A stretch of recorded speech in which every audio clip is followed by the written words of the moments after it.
Allez, eh ben, c'est parti. Donc aujourd'hui, on se retrouve pour vous parler d'un sujet promotion commerciale et pas des moindres, le Black Friday. Donc, on va essayer de voir si vous êtes bien préparé au Black Friday et si ce n'est pas encore le cas, qu'est-ce qu'il va falloir que vous mettiez en place et qu'est-ce qu'il va falloir surveiller et bien vérifier avant d'avoir le jour J votre opération en ligne.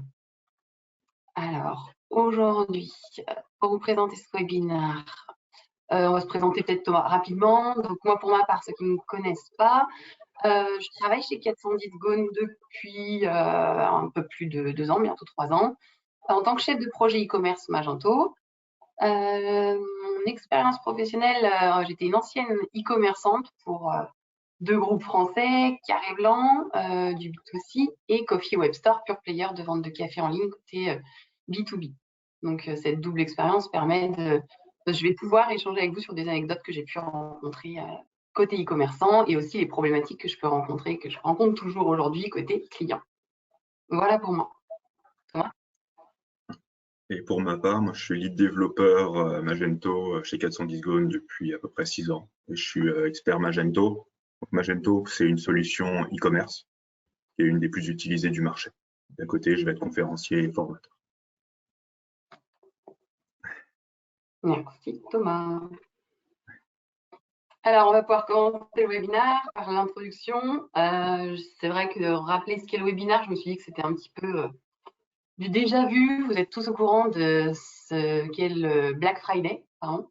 Et donc, je me suis dit, on va le faire différemment. On est tous conscients, c'est une fête qui est d'origine américaine. On sait aussi qu'elle se passe le vendredi après Thanksgiving. Donc, pour être un peu plus original et peut-être vous apprendre quelque chose que vous ne savez pas, je vais vous présenter le pourquoi on appelle ça le Black Friday. Petite anecdote, j'ai vécu aux États-Unis 2 ans et c'est une amie qui m'en a parlé et qui m'a donné l'origine et l'explication de ce wording-là. Donc, le Black Friday, en gros, il a apparu dans les années 1950 aux États-Unis, en tout cas ce terme-là, parce qu'en fait, Thanksgiving, c'est un jeudi, donc tous les Américains ont un jour férié le vendredi. Et c'est vrai que les Américains ne sont pas non plus tout le temps en congé, ils sont bien connus pour ça. Donc ce jour-là, ça leur permet, notamment à cette période de l'année, juste avant Noël, de préparer leurs achats de Noël. Ils ont toujours eu cette habitude d'aller en grand nombre dans les magasins ce vendredi post-Thanksgiving. Et en fait, l'origine de ce terme, c'était utilisé par la police de Philadelphie en mode un peu argot. Et ils disaient c'est Black Friday parce qu'il y avait beaucoup d'embouteillages sur Philadelphie et il y avait beaucoup d'affluence dans les boutiques. Donc en fait, ils avaient l'habitude d'utiliser ce mot pour dire il y a beaucoup de monde, c'est vraiment Black Friday. Donc c'est un terme un peu péjoratif à la base et plutôt d'argot et qui finalement a essayé d'être changé par les boutiques qui ont vu qu'effectivement il y avait beaucoup d'achats faits pendant la période de Thanksgiving pour préparer les achats de Noël. Elles ont mis en place de plus en plus d'opérations commerciales aux États-Unis. Elles se sont dit bon, le Black Friday, c'est pas un terme très flatteur. On va essayer de le faire appeler le Big Friday. Donc il y a eu vraiment des commerçants qui sont mobilisés pour changer le terme. Ça n'a pas été accepté parce que finalement, enfin accepté. Disons que ça n'a pas été suivi par les Américains parce que les Américains avaient en tête d'appeler ça le Black Friday. Donc c'est resté dans les habitudes des Américains. Le Black Friday, pour terminer sur la petite partie historique, c'est arrivé en France dans les années 2010, je crois, au début de 2010. Ça n'a pas beaucoup pris, un peu comme la fête d'Halloween qui était considérée comme une énième fête commerciale américaine. Et c'est à partir de 2014 où vraiment, là, il y a eu comment dire, une révélation de la part des e-commerçants qui ont vu l'intérêt de cette opération commerciale. Pas uniquement les e-commerçants, les acheteurs aussi se sont dit ça tombe bien, cette promo qui est très intéressante juste avant Noël. Donc, on a de plus en plus de personnes au rendez-vous pour cette opération commerciale. Voilà, j'espère vous avoir appris quelque chose. C'était ma minute histoire du Black Friday. Ça me permet de rebondir sur les chiffres qui sont quand même importants et qui vont démontrer mes propos juste avant. C'est que, par exemple, pour 2021-2022, l'année dernière, il y a eu plus 6% du nombre de commandes. C'est quand même pas négligeable comme chiffre et ça montre que le poids du Black Friday en termes d'opération est de plus en plus important, d'où l'intérêt de bien le préparer. Alors aujourd'hui, on va dérouler ce webinaire de la façon suivante. Je vais voir pour vous montrer comment préparer au mieux votre offre, préparer aussi votre site au fort trafic. Ça, c'est Thomas qui vous le présentera. Donc, bien vérifier que tout est OK pour gérer cet afflux qui n'est pas habituel. Ensuite, on va voir quelle stratégie de communication mettre en place. On parlera également de la partie search, aussi bien SEO que SIA. Est-ce que vous êtes OK à ce niveau-là et ce à quoi il faut penser? Quels sont les freins à l'achat qu'il faut bien limiter pour optimiser la conversion en ce jour important? Et enfin, l'analyse de vos données post-Black Friday. Donc, c'est parti. Comment bien préparer votre offre? Je vais juste décaler la petite fenêtre qui me gêne dans la lecture. Voilà, hop. Donc, important en amont, bien sélectionner vos produits. C'est une opération qui est attendue avec, disons que les consommateurs attendent des prix forts, des remises importantes. Et là, vous pouvez vous permettre, contrairement à des soldes classiques, de faire une sélection vraiment petite. Vous n'êtes pas obligé de mettre tout votre catalogue en promotion. L'intérêt même, là, je conseille, moi, c'est de voir quels sont vos best-sellers, de les mettre en avant, parce que vous allez avoir un nombre de visites, si vous avez bien fait la préparation en amont avec vos newsletters, qui va être conséquent. Donc là, l'idée, c'est de capter et de convertir sur votre 20-80, quoi. Vraiment pouvoir vendre vos meilleurs produits le plus rapidement possible. Les produits qui sont populaires sont à mettre en avant. Vous pouvez prendre les produits de saison aussi. Il ne faut pas oublier que le profil des acheteurs, c'est des acheteurs qui vont vouloir acheter leurs cadeaux pour Noël. Donc, essayez de voir quels sont les produits qui vont se vendre ou qui se vendent habituellement pendant la période de Noël et de les mettre en avant dans votre Black Friday. Bien prévoir les stocks, parce que l'erreur à faire, ce serait de bien avoir mis en place votre sélection de produits, qui est effectivement, parce que vous avez bien travaillé votre plan de communication, beaucoup de trafic sur le site, et là, vous vous retrouvez à avoir des ruptures de stock. Ce serait dommage, parce que ce serait du chiffre d'affaires en moins qui aurait pu être comblé facilement par un bon appro en amont. Ensuite, au niveau des promotions, donc comme je le disais au tout début, là, ce qui est attendu, c'est vraiment des promotions très fortes. On regardait sur les études, on est entre même 30-40% jusqu'à 60%. Donc, ce ne sera pas forcément des opérations commerciales sur lesquelles vous aurez une rentabilité énorme, mais elle permet d'avoir un impact en marketing et en com intéressant. Et la partie test, alors là, Thomas pourra que confirmer, mais il est important de tester en fait toutes vos règles de promotion en amont pour pas vous retrouver le jour J avec des règles qui ne fonctionnent pas. Surtout, c'est encore plus important lors de cette opération commerciale-là qui est le Black Friday, parce que c'est pas comme les soldes qui durent plusieurs semaines. Donc là, si vous perdez du temps parce qu'il y a un bug sur le paramétrage de votre règle promo, ce serait dommage. T'as rien à rajouter, Thomas? Non, juste bien faire attention à les créer en amont pour valider qu'elles fonctionnent et qu'elles soient possibles. Si on préimprime un flyer avec un code promo et qu'il n'est pas réalisable techniquement, eh ben, on va avoir des problèmes. Effectivement. Okay. Donc là, j'ai mis quelques screens pour vous montrer la manière dont vous pouvez habiller votre site et à quels endroits, surtout sur le site. L'idée, c'est d'habiller son site aux couleurs du Black Friday pour montrer que vous faites vraiment l'opération. Donc là, le client, il ne va pas repartir en se disant bah, ce e-commerçant ne la fait pas.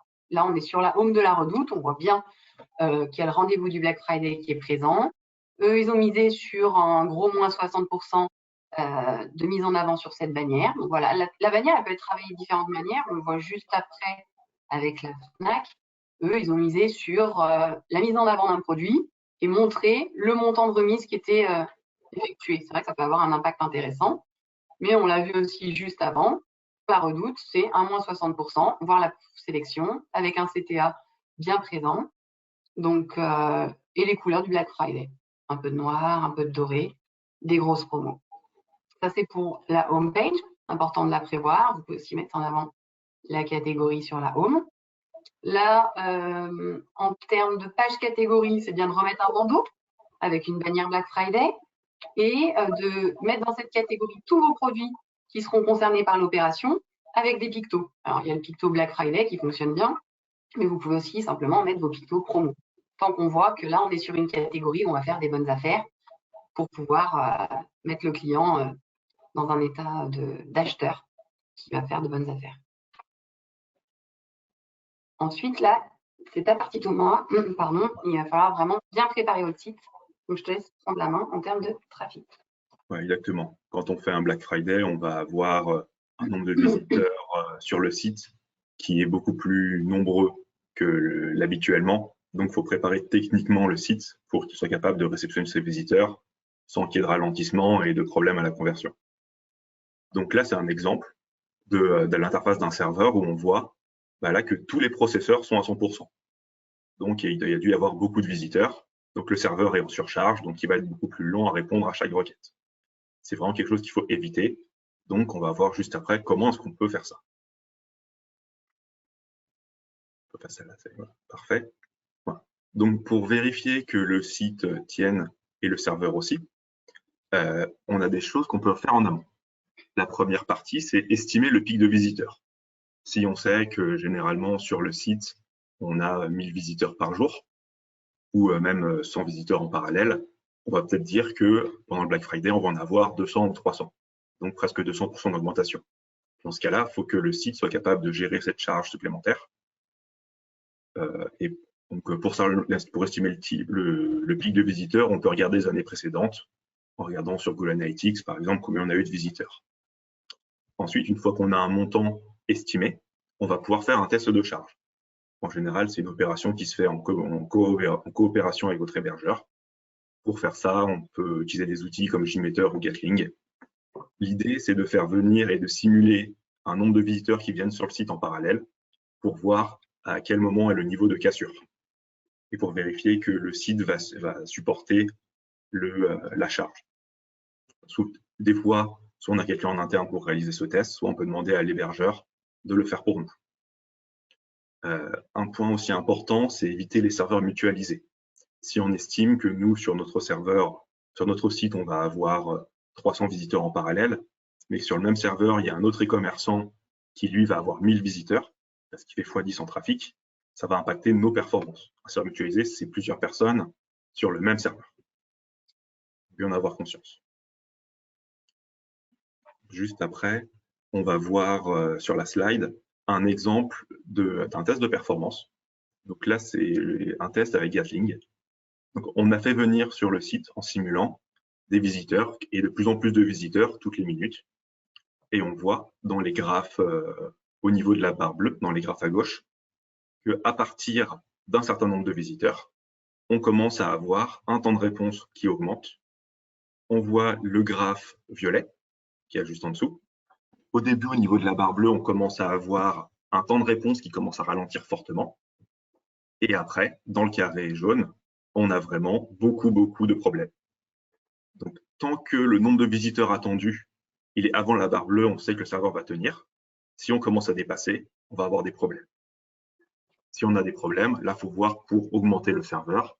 Et on va voir un peu la slide après, qu'est-ce qu'on peut mettre en place pour justement augmenter le nombre de visiteurs qu'on peut avoir avant le point de cassure. Les différentes solutions possibles. La première, ça va être augmenter la taille de votre serveur. C'est ce qu'on va appeler le vertical scaling. Donc, au lieu d'avoir un serveur petit, on va prendre un serveur plus gros. Ça va permettre de supporter plus de visiteurs.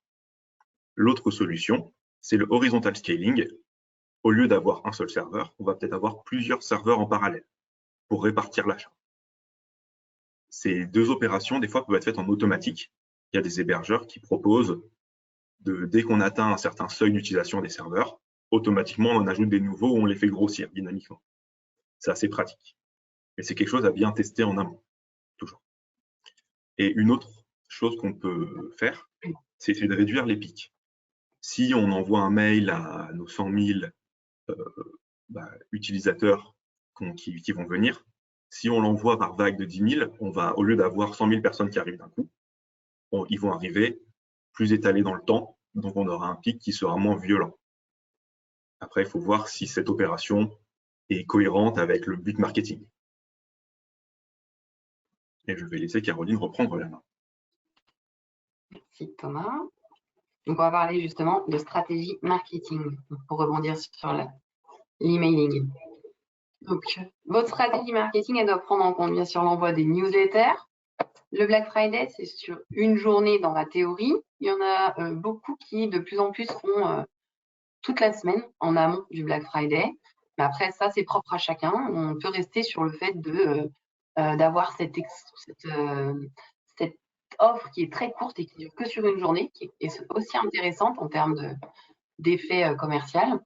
Mais on peut en amont préparer ce jour qui va être important en envoyant des newsletters de teasing, en envoyant un compte à rebours aussi, ça se fait bien, la veille du Black Friday, dire le compte à rebours, attention à commencer, grosse promo dans X heures. Ça, c'est quand même des choses qu'on voit qui se font et qui ont un beau taux de retour. Ensuite, l'importance de segmenter vos emails aussi, parce que le message est plus ciblé, tout simplement. Vous pouvez parler à vos anciens acheteurs du Black Friday de l'année passée. Vous savez exactement ce qu'ils ont acheté. Vous pouvez leur reproposer des produits similaires ou alors des produits complémentaires dans cette newsletter. Ça peut être des anciens acheteurs qui n'achetaient plus sur votre site depuis, par exemple, 6 mois, 1 an. Et là, vous profitez de cette période de grosse promotion pour les relancer. Ça peut être bien sûr vos clients habituels en leur proposant les produits qu'ils ont l'habitude ou même c'est le moment de leur faire découvrir d'autres parties de votre gamme dans la newsletter. Ensuite, il faut réduire. Il y a un point important, c'est vrai, c'est sur le mailing, c'est la relance de panier abandonné. En fait, actuellement, peut-être que sur votre site, vous l'utilisez déjà, elle est en place et cette relance, elle se fait selon votre stratégie au bout de 2 jours, au bout d'une semaine, voire même, on a certains clients qui le font au bout de 15 jours. On ne va pas être trop agressif. Là, c'est assez opportun pour cette période du Black Friday, enfin la journée du Black Friday, de réduire cette période pour pouvoir justement, face au nombre de visites importants que vous aurez eu dans la journée, s'il y a des paniers qui sont en attente, pouvoir les relancer en fin de journée pour leur dire, peut-être même mettre un code promo ou une livraison offerte pour vraiment finaliser la conversion, les teaser avec quelque chose comme ça. Et après, ça permet de convertir davantage. Et ce qui peut être intéressant, c'est ce que j'ai mis entre parenthèses, le Cyber Monday. C'est en fait, on parle du Black Friday, mais de plus en plus du Cyber Monday, c'est la suite logique. En gros, les boutiques physiques, quand aux États-Unis faisaient le Black Friday, elles terminaient les promos jusqu'au lundi pour permettre aux clients qui n'avaient pas terminé leurs achats ou qui voulaient continuer à en faire, de les faire le lundi. En fait, le Cyber Monday est arrivé en réponse à ces promotions qui étaient faites en boutique de la part des e-commerçants. Les e-commerçants maintenant font le Cyber Monday pour clôturer le Black Friday. Donc ça peut être intéressant de relancer les paniers abandonnés le lundi matin pour pouvoir convertir. Voilà. Ensuite, bien communiquer sur vos réseaux sociaux en amont pour pouvoir faire du teasing. Le Black Friday arrive, il y aura du moins 50%. Donc là, si vous êtes sur Facebook, Instagram, même vos réseaux pro, n'hésitez pas parce que ça peut être vraiment intéressant ou en tout cas, ça fera venir du monde sur votre site et c'est ce que vous recherchez pour pouvoir après les capter et les convertir en termes de communication.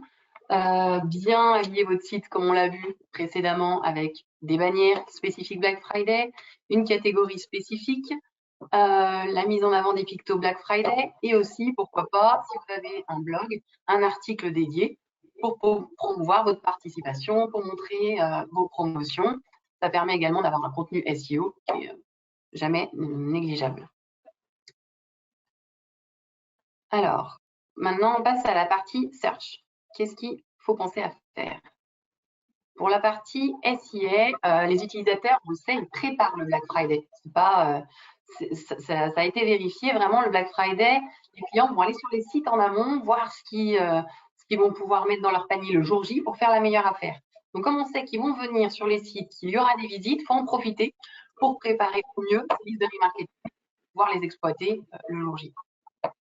Ensuite, bien vérifier que tout le tracking e-commerce soit bien mis en place, parce que ce tracking-là, il va être intéressant à exploiter post-opération commerciale. Vous pourrez analyser vos stats, voir ce qui a fonctionné, pas fonctionné. Et le tracking est important, donc vérifiez bien ça en amont, que tout soit bien mis en place.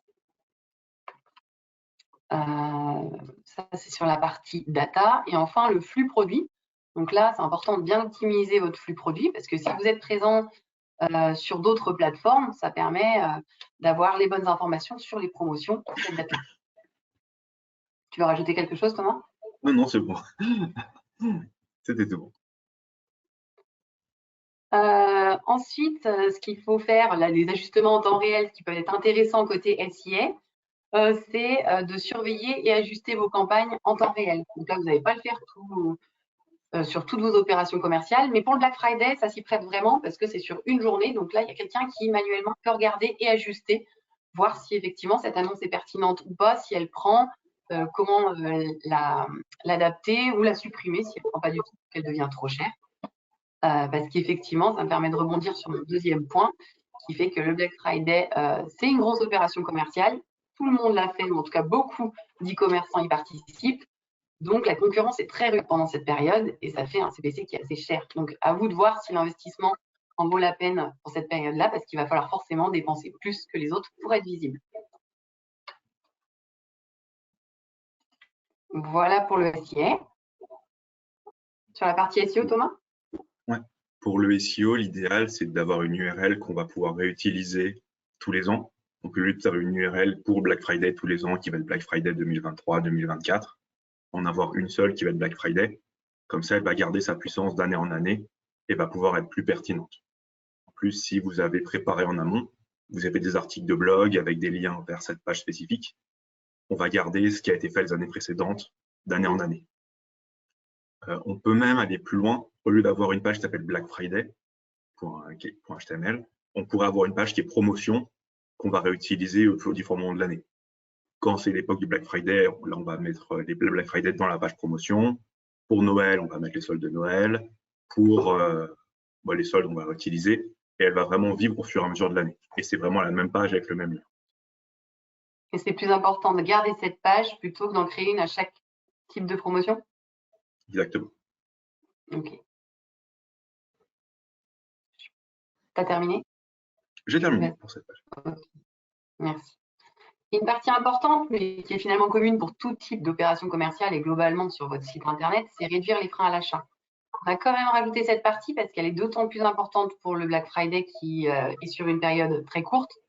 Là, l'idée, c'est quand vous avez un grand nombre de visites sur votre site, c'est de pouvoir convertir au maximum. Et pour convertir au maximum, il faut limiter les freins. Donc, l'idée dans cette période de promotion courte et compétitive, c'est de s'assurer d'augmenter son taux de conversion. On peut, par exemple, comme je le disais tout à l'heure, offrir les frais de port. C'est quelque chose qui se fait bien parce qu'on sait que c'est un vrai frein à l'achat. Quand on a eu un coup de cœur sur un produit ou qu'on a besoin d'un produit selon le profil du consommateur et qu'on veut valider l'achat et qu'on se retrouve avec des frais de port élevés, ça peut clairement freiner à l'achat. Donc, si l'objectif et votre stratégie, c'est de convertir, même si vous êtes tout en ayant conscience que vous allez réduire votre marge, mais c'est voulu pour justement apporter cette conversion, vous pouvez supprimer les frais de port. L'idée aussi, c'est de faciliter l'inscription. Vous avez des clients qui d'habitude ne sont pas sur votre site pendant cette journée. Donc, ils n'ont pas forcément envie de créer un compte qui a une multitude de champs à remplir. Donc là, si vous pouvez activer pendant cette période la partie commander en mode invité pour que ce soit plus rapide et moins engageant pour le consommateur, ça peut être intéressant. Ou encore utiliser les social logins, c'est-à-dire vous connecter avec vos identifiants Gmail ou Facebook qui permettent de créer un compte très très rapidement. Ça peut être intéressant pour le Black Friday, mais même après pour d'autres opérations commerciales. Bien s'assurer que le tunnel d'achat soit UX-friendly, mais ça, c'est pareil, c'est quelque chose d'assez global finalement comme recommandation. Le tunnel d'achat, pour pouvoir optimiser son taux de conversion, il faut avoir le moins de freins possible. Donc, on essaie d'avoir un tunnel d'achat qui soit très friendly au niveau de l'expérience utilisateur. Et enfin, un dernier point important, c'est les modes de paiement. Si un consommateur ne voit pas le mode de paiement qu'il a l'habitude d'utiliser, ça peut clairement le freiner dans son achat et vous pouvez perdre la commande, la vente à ce moment-là. Donc, ce serait dommage. Donc, c'est important de bien prévoir d'avoir des Apple Pay, des PayPal pour tous les clients qui ne commandent uniquement avec ce mode de paiement. Après, il y avait un point de sécurité que tu voulais rajouter, Thomas, je te laisse en parler. Ouais, bien sûr. Il faut, lors d'un Black Friday, il n'y a pas que les sites e-commerce qui ont un fort trafic, il y a aussi tous les prestataires de paiement. Et ça peut arriver qu'eux aussi rencontrent des problèmes. Donc, pour être en sécurité, il est toujours conseillé d'avoir plusieurs prestataires de paiement actifs sur le site. Et quand on se rend compte qu'il y en a un qui a un problème, on peut le désactiver et rediriger le trafic sur l'autre. C'est vraiment de la sécurité pour éviter qu'on puisse, si jamais on ne peut plus payer par carte bancaire, on a un énorme manque à gagner à la fin de la journée. C'est vrai que comme cette journée-là, c'est une journée vraiment intense en termes de vente e-commerce, on n'est pas à l'abri qu'un prestataire de paiement soit en maintenance ou rencontre un problème technique, donc c'est bien d'avoir un backup, effectivement.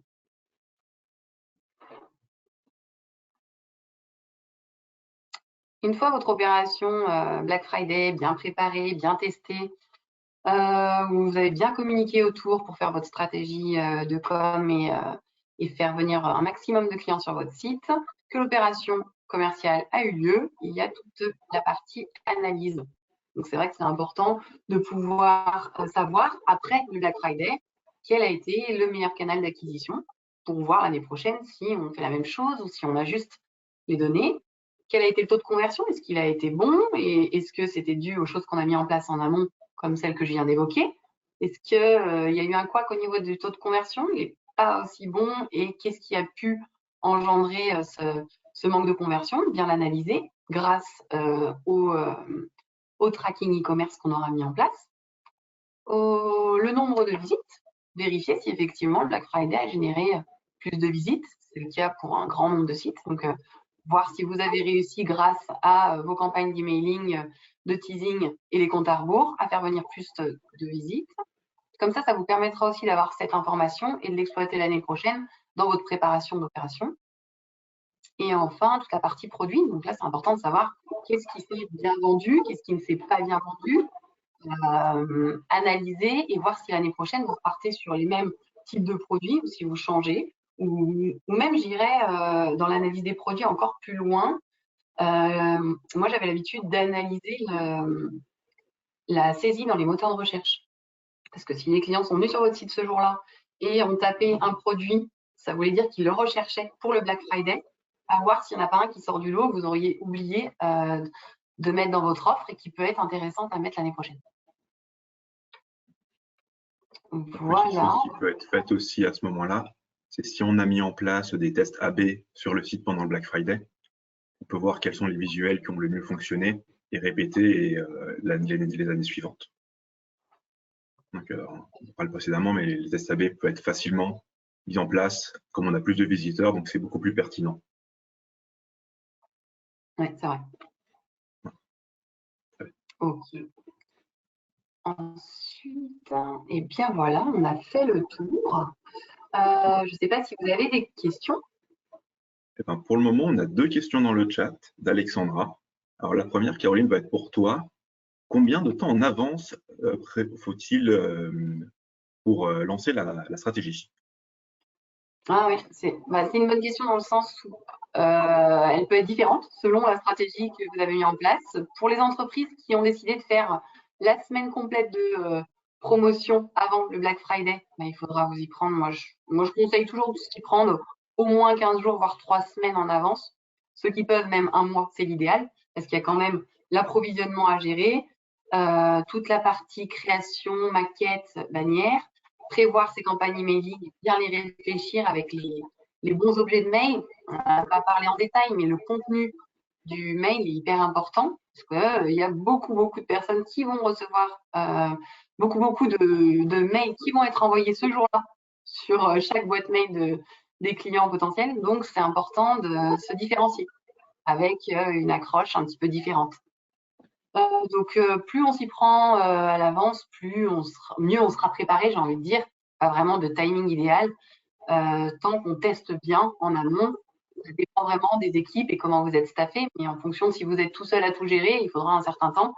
Mais il faut penser à préparer les newsletters, choisir son offre, approvisionner, tester les règles de prix, s'assurer que tous les flux produits soient OK sur vos différentes marketplaces, communiquer sur vos réseaux sociaux, tout ça, ça prend du temps.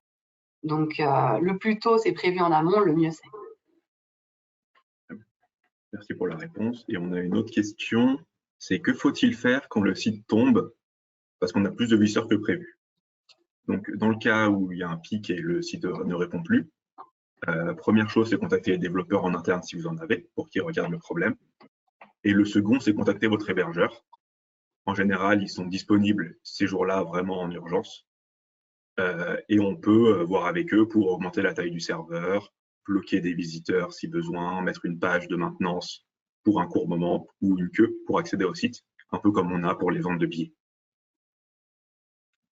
Alors, je ne sais pas si on a d'autres questions. Pour le moment, j'en ai pas. Je vais vous laisser un peu le temps de J'en vois pas non d'en plus. poser.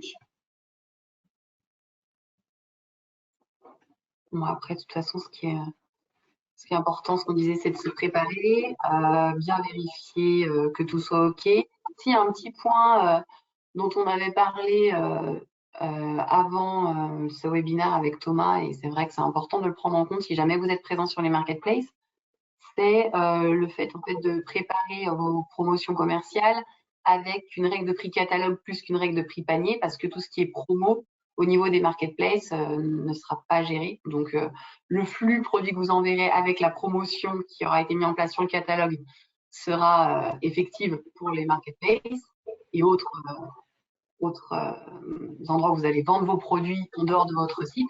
Par contre, si c'est un code promo, c'est plus complexe. Parfait.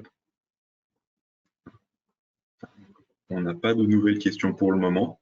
Dans tous les cas, si jamais vous avez des questions ensuite qui vous arrivent, vous pouvez nous contacter par mail, donc aux mails qui sont affichés actuellement sur la slide. Oui, n'hésitez pas, hein, parce que le sujet est vaste, donc il y aurait beaucoup d'éléments encore à creuser si on avait plus de temps. Mais si jamais vous avez d'autres questions qui viennent, n'hésitez pas à contacter Thomas ou moi. Et s'il y a des questions SIA, on ira voir les experts des équipes 410 à ce sujet. Avec plaisir.